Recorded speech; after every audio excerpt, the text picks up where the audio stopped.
Antofagasta Televisión presenta Pulso Regional. Bienvenidos a un nuevo capítulo de Pulso Regional por la pantalla Antofagasta Televisión. Estamos a través de la señal 16 en señal abierta en la región de Antofagasta. También nos puede ver a través de la señal en HD 14.1 y en línea también nos puede ver a través del www.antofagasta.tv. Pulso Regional, programa independiente, totalmente en vivo en este día jueves 20, hoy me perdí la fecha, 27 de junio de este año 2019. Gracias por la audiencia todas las semanas, a todos ustedes que siguen Pulso Regional por Antofagasta Televisión. Ya estamos junto a los invitados del día de hoy. Ella es directora de Techo en la región de Antofagasta, abogada de profesión. Mariana Barbosa, un gusto que esté en Pulso Regional. Hola, muchas gracias, buenas noches y muchas gracias por la invitación. También estamos juntos, estamos en vivo en Pulso Regional, voy a presentar de nuevo a la invitada porque tuvimos un problema técnico ahí, pero lo estamos solucionando. Voy a presentar a la invitada de nuevo, que no se ha alcanzado a ver en pantalla, me dice el señor director, así que presento nuevamente a la directora de Techo de la región de Antofagasta y abogada de profesión, Mariana Barbosa. Un gusto que esté nuevamente en Pulso Regional. Muchas gracias, gracias por la invitación. Y bueno, también estamos junto al panelista estable de nuestro programa. Él es rector de la Universidad Santo Tomás de la ciudad de Antofagasta, Ezequiel Ramiro. Un gusto que esté en Pulso Regional. Muchas gracias, buenas noches. Ya, vamos a partir con dándole la palabra a nuestra invitada del día de hoy, la directora de Techo Antofagasta. Cuéntanos un poco, Mariana, qué hace Techo en nuestro país, porque sabemos que están a lo largo del país, pero sobre todo en la región de Antofagasta. ¿Cuál es la misión y los objetivos principales de Techo? Perfecto, sí, efectivamente nosotros estamos en la región de Antofagasta y estamos también en 8 más regiones en Chile y en 19 países de Latinoamérica. El Techo, nuestro principal objetivo es movilizar voluntades para así poder construir ciudades mucho más justas y sostenibles, ¿okay? Nosotros trabajamos con jóvenes voluntarios y trabajamos con familias que viven en situación de exclusión habitacional, ¿okay? Siendo que el principal fenómeno de exclusión habitacional que existe en esta región son los campamentos. Entonces nosotros trabajamos constantemente, de forma permanente, en los varios campamentos que existen en la región, con jóvenes universitarios, voluntarios y en conjunto con las comunidades, participando de instancias como asambleas, las mesas de trabajo, ejecutando proyectos, siempre con la finalidad de solucionar las principales problemáticas que tienen esas familias y también que pueden ir avanzando hacia la vivienda adecuada, que al final es el objetivo que tienen todas en común. Ha habido un crecimiento importante de campamentos en la región. Sí, exacto. De hecho, el MINVU ha realizado el catastro y el catastro arroja que existen hoy en día 78 campamentos en Antofagasta, en el cual viven más de 8.500 familias. Y comparado con el 2011, que había sido el último catastro, es un aumento exponencial. O sea, hemos aumentado 60 campamentos desde el 2011 a la fecha. Claro, en 2011 efectivamente eran 18 campamentos los que estaban catastrados. Muy bien.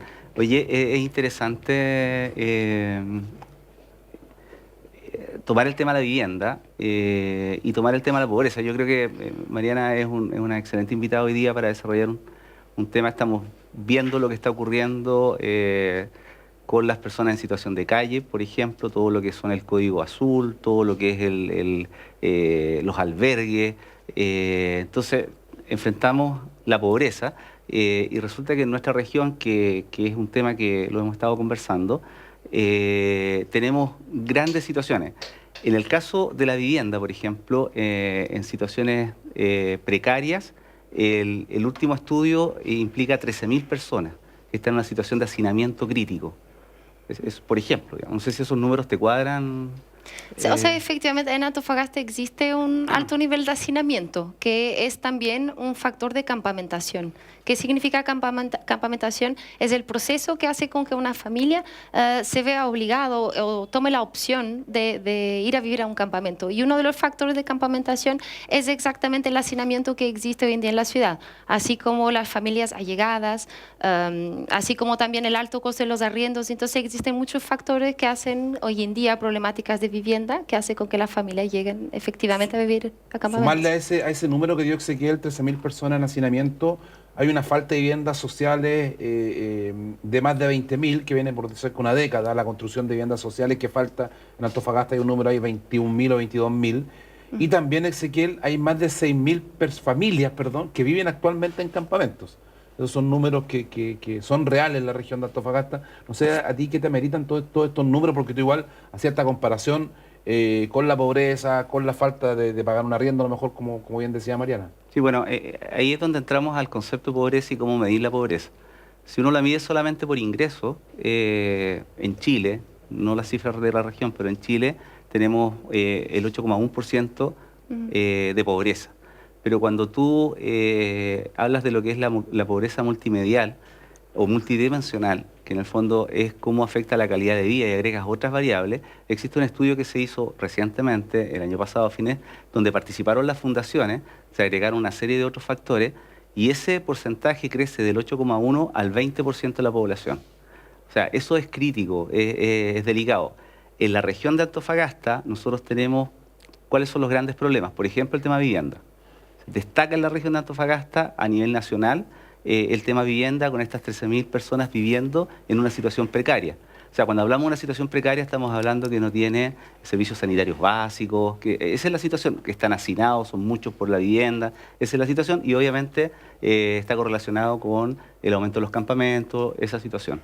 Pero también tenemos otros casos, por ejemplo, somos la segunda región a nivel nacional que destaca por la cantidad de niños y niñas que estando en edad escolar no están en el colegio. Y esos son más de 3.000 niños y niñas. Esa situación es crítica. En el segundo bloque vamos a entrar a lo que implica el tema de los profesores, lo que está ocurriendo hoy día, vamos a ver vamos a conversar sobre ciertos indicadores escolares. Entonces, tú dices, oye, aquí estamos generando una condición de pobreza que finalmente, por más políticas o acciones que el Estado y todos los gobiernos han aplicado, no se ha resuelto, ¿te fijas? Entonces hay que entrar y a mí me gustaría que Mariana nos dijera cómo abordar una solución, porque en el fondo es, al parecer, una forma distinta a la que se ha abordado hasta ahora. Claro, igual que decía Ezequiel, existen varias dimensiones de la pobreza, entonces también existen o tienen que existir distintas soluciones o abordajes, ¿cierto? Como decía muy bien el tema de la pobreza multidimensional, en Antofagasta las dimensiones que tienen mayor carencia es el trabajo y seguridad social y la vivienda y entorno, efectivamente. Por ejemplo, en relación a la vivienda, o principalmente al tema que nos convoca como techo, que es el tema de los campamentos, sí existen formas de que uno puede ir avanzando hacia salir de esta situación. Entonces, nosotros de hecho vemos de varios abordajes. Primero, hay que hacer con que las familias dejen de llegar a campamento, porque estos datos de que aumenta los campamentos y la cantidad de familias del 2011 al 2018 también implican que esas familias no es el aumento neto, hay que verlo de otra forma, ¿ok? Porque por cada 3 familias que llegan a un campamento sale una familia. Entonces significa que la velocidad de entrada es muy superior a la velocidad de la salida. Entonces hay que evitar que las familias tengan que llegar a vivir a un campamento. Y después, para las que ya viven, también encontrar soluciones habitacionales alternativas, agilizar las soluciones habitacionales que tenemos hoy en día. ¿Cómo se correlaciona esto con el tema migratorio, que también ha sido un tema que se ha tocado harto en este programa? Claro, mire, el tema de la migración siempre viene a revelar como las heridas o los problemas que tiene una sociedad, un país o una región. Entonces, el tema migratorio vino a mostrar algo que ya existía desde antes, que era la percepción, y o sea, los números también lo dicen, de la ausencia de vivienda o de la construcción de viviendas también accesibles, el precio del suelo, el costo de los arriendos, un montón de problemáticas que ya existían antes de llegar antes de que existiera la migración, lo que significa o nos viene a mostrar que la migración es eso, viene a mostrar, a revelar cuáles son las heridas que tiene el país, que tiene la región y que efectivamente también afectan de la misma manera a las familias vulnerables nacionales, ¿cierto? Existen muchísimas familias que viven de allegadas en la región de Antofagasta, muchos también que han ido a vivir quizá al sitio Riazo que tenían enfrente a sus casas, viviendo en un campamento porque no podían podrían seguir viviendo hacinadas. Entonces ahí... Oye, Mariana, porque bien lo decía Ezequiel, lo hemos comentado muchas veces en Pulso Regional, el tema de la falta de vivienda que tenemos en Antofagasta, pero hay una estigmatización también hacia el migrante, ¿cierto? Para mí migrar es un derecho, siempre lo comento en el programa, pero hay mucha gente que dice en sus casas, y quiero que me desmitifiques también, dicen, bueno, la gente que vive en los campamentos no paga arriendo, no paga luz, no paga agua, afuera de la casa hay vehículos, hay gente que puede pagar, pero sin embargo se aprovecha de eso. ¿Cuánto porcentaje tendrán ustedes, o si tienen algún número, de la gente que realmente necesita vivir en campamentos versus gente que a lo mejor está viviendo, pero no tiene esa real necesidad? El mismo padre Berrido hizo una crítica en algún momento que hay unas mini mafias o pequeñas grupos de personas que se aprovechan de esta situación, incluso vendiendo terreno o vendiendo casas, o estas casas prefabricadas en los campamentos de Antofagasta. Entonces, ¿qué le podemos decir a esa gente que se siente de algún grado perjudicada por esta gente que vive en los campamentos, y ellos dicen, bueno, yo pago arriendo, pago mis impuestos, y el extranjero viene acá y vive gratis? Esa es como como la reflexión que hace mucha gente que nos está viendo hasta ahora. Claro, de hecho existe ese mito, ¿no? Como, o sea, o ese prejuicio fuerte, y acá también hay un tema. Existen, o sea, en todas las realidades existen diferentes tipos de personas, ¿cierto? Pero también pasa que esas situaciones pueden estar invisibilizando la cantidad de familias que también necesitan una solución, ¿se entiende? Tenemos que enfocarnos mucho en las personas que están y que sí necesitan, y no invisibilizar con algún tipo de prejuicio, pensando también en otros factores, ¿sí? Ezequiel, ¿qué te parece a ti porque es una realidad? O sea, estas reflexiones que se hacen, uno las escucha en el colectivo, en el café, nos mando saludos también al panelista que tenemos, Sebastián Quinzán, él siempre dice eso también, que hay mucha gente que se aprovecha de estos temas en los campamentos.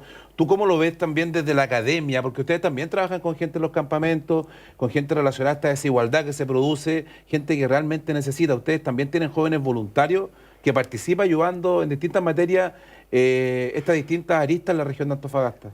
Sí, mira, las cifras que yo conozco no demuestran ninguna diferencia significativa entre lo que es la conducta y la vida en convivencia en campamento versus fuera en poblaciones normales, digamos, que no son campamentos.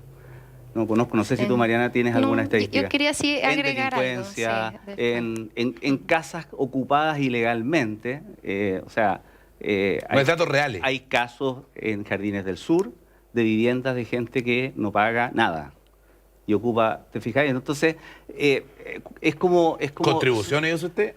No, pagar la vivienda, arriendo, perfecto. ¿te fijas? Entonces, finalmente lo que hay que desmitificar justamente es esas conductas, porque finalmente la delincuencia, por ejemplo, pasa mucho con la pobreza, se asocia al pobre el ser delincuente, por el aspecto físico, ¿te fijáis?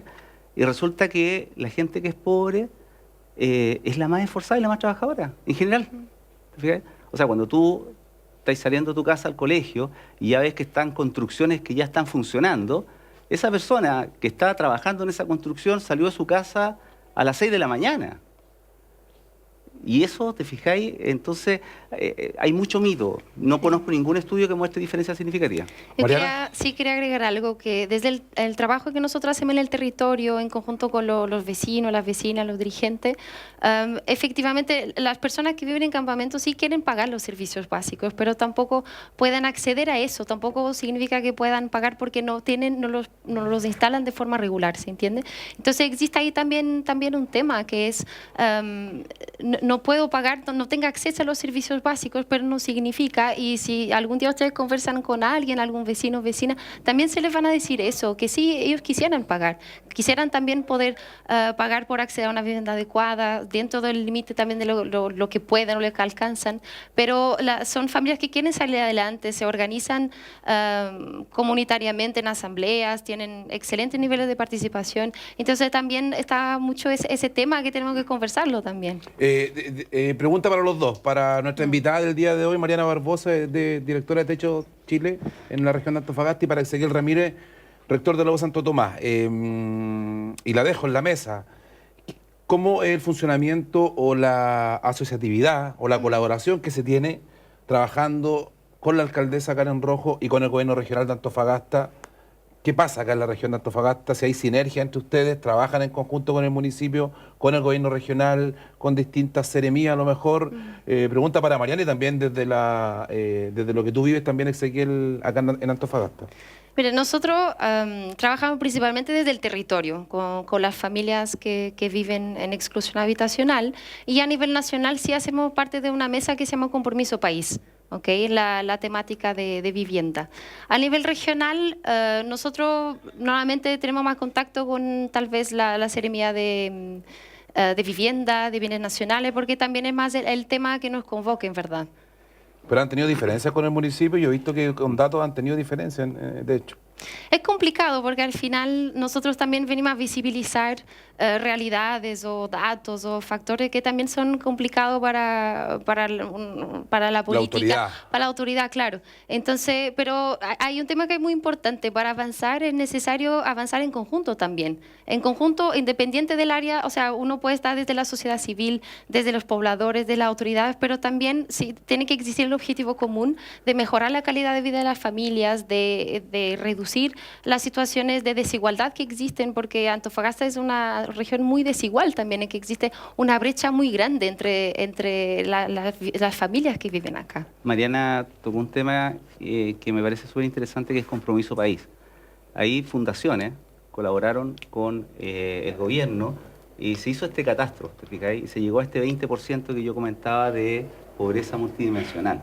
Y se identificaron en conjunto con las organizaciones civiles, la sociedad civil, 16 temáticas para trabajar. Pero la forma de trabajo es colaborativa. O sea, en esas mesas donde está Techo a nivel nacional, está también el empresariado, está el gobierno, está la academia. Hay un representante de cada uno. Ahora, eso hay que bajarlo a nivel regional. Y para eso se requiere colaboración. ¿Por qué? Porque si vemos este tema de la vivienda, por ejemplo, o vemos estos niños, o sea, 3.000 niños que en edad escolar en la región de Antofagasta no están en el colegio, son problemas que el Estado no ha resuelto. Y no se ha resuelto a lo largo del tiempo, o sea, con los distintos gobiernos. Es un tema que requiere una mirada distinta, colaborativa. Ahora, si uno ve autoridades peleándose, eso está lejos de ser colaboración. Entonces, lo que hay que hacer acá es pensar en las personas, ponerlas al centro y buscar las soluciones colaborativamente, como es la intención de Compromiso País en estas 16 temáticas.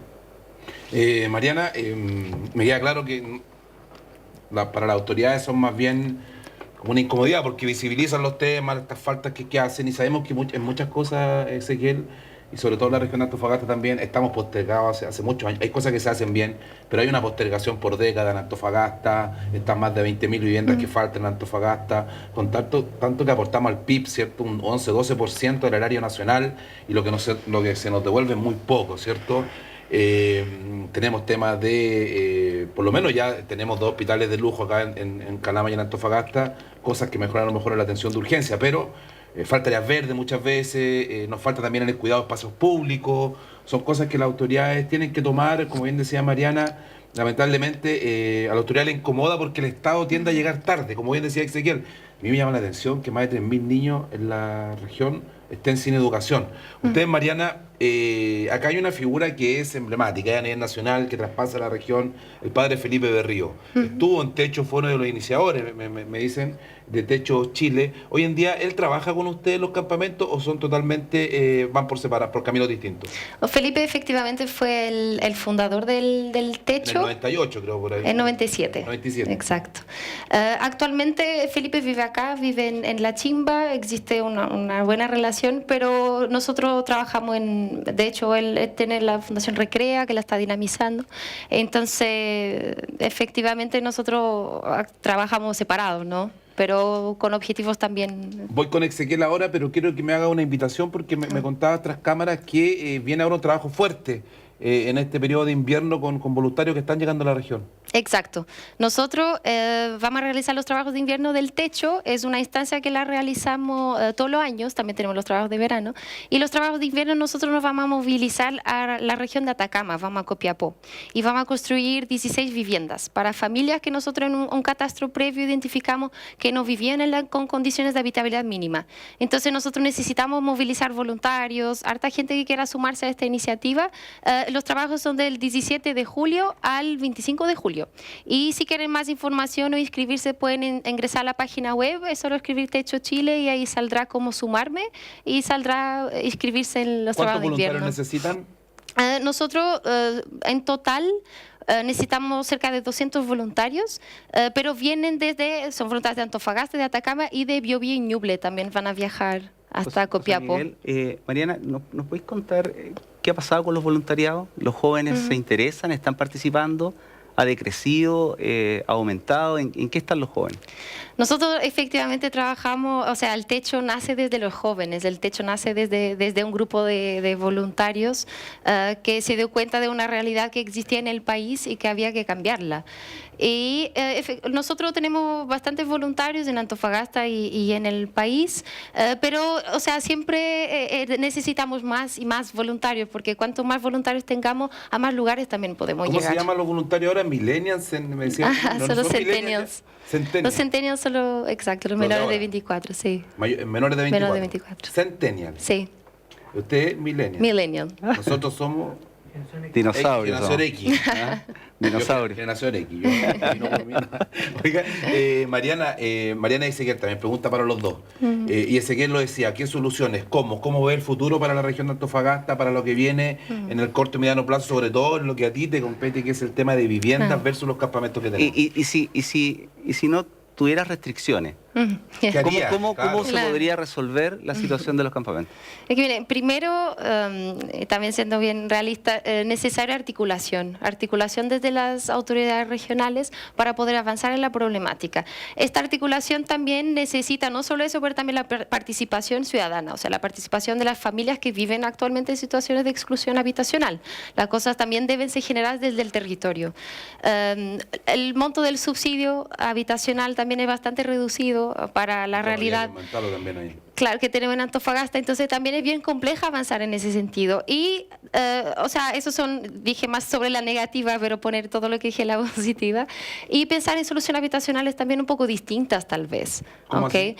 Por ejemplo, es insustentable, aunque una persona piense en arrendar y postula un subsidio de arriendo, no sigue siendo suficiente. Entonces, algún sistema de arrendo protegido, por ejemplo, que significa que la persona va a poder pagar lo que puede efectivamente pagar, o no sé, por ejemplo, un tipo de vivienda evolutiva, que es yo tengo mi terreno y la voy construyendo de alguna forma, obviamente asistido. Existen formas, el tema es no ponerse las trabas, escuchar también a las familias, que exista harta participación y articulación entre el público, el privado y las familias. ¿Compromiso País ha tenido una bajada regional? ¿Ustedes están participando en alguna mesa regional? Compromiso País hasta ahora está a nivel nacional, aún no ha tenido bajada en Antofagasta. Eso, por ejemplo, yo diría que ya es crítico. O sea, es casi inaceptable. Porque cuando uno visibiliza los problemas, deja de ser inocente. ¿Te fijáis? O sea, 13.000 personas en esta condición, 3.000 niños en esta otra condición, y empiezas a mirar cuáles son los problemas que tiene la región, son personas que están sufriendo, ¿te fijáis? O que le estás hipotecando el futuro en el caso de estos niños que no están estando en edad escolar, no están en el sistema. Entonces, uno tiene que actuar. Y ahí es el llamado a las autoridades a que actúen rápidamente. O sea, estuvo el ministro, cuando era ministro Moreno, estuvo acá con nosotros, hizo la presentación, convocó. Bueno, ¿qué hacemos ahora? Lo cambiaron ahora. ¿Qué hacemos ahora? ¿Te fijáis? Otro ministerio. Entonces, ¿por qué? Porque la solución no va a venir por la línea del Estado. Si ya estos son problemas que escapan. Se requiere colaboración, se requiere trabajo distinto. Ahora, solamente por el tema voluntariado, yo creo que ahí es re importante. Grandes personas, grandes líderes de Chile, el J. Larena, que está en Sistema B, los que me recuerdo ahora, Julián Ugarte, que está en Social Lab. O sea, fue una escuela, es una escuela muy grande, el voluntariado. Entonces, es interesante seguirlo incentivando, digamos. Claro, efectivamente sí. Los jóvenes son los futuros líderes y actuales también en muchos casos del país, y el voluntariado forma a la persona. ¿Los privados apoyan el privado, la empresa privada? O sea, las empresas privadas tienen varios programas también de responsabilidad social empresarial y a partir de ahí apoyan en distintos proyectos, distintos programas, etcétera. Mariana Barbosa, un gusto que hayas estado en Pulso Regional. Muchas gracias por la invitación. Un gusto. Ezequiel, usted se me queda porque venimos en el segundo bloque, vamos a hablar todo lo que es y lo que está dejando hasta el día de hoy el paro de profesores. Ya va en su día 22, 23, cerca ya en la cuarta semana. Y antes de irme a la pausa, les quiero comentar a todos ustedes que nos ven en las casas que acaba de finalizar hace poquito el paro de Chuquicamata, esta paralización de Chuquicamata a las 12 de la noche de día jueves. Ingresa el primer turno ya porque terminó la huelga de Chuquicamata después de 14 días de paralización. Vamos a la pausa comercial y volvemos junto a Francia Espinosa y Ezequiel Ramírez.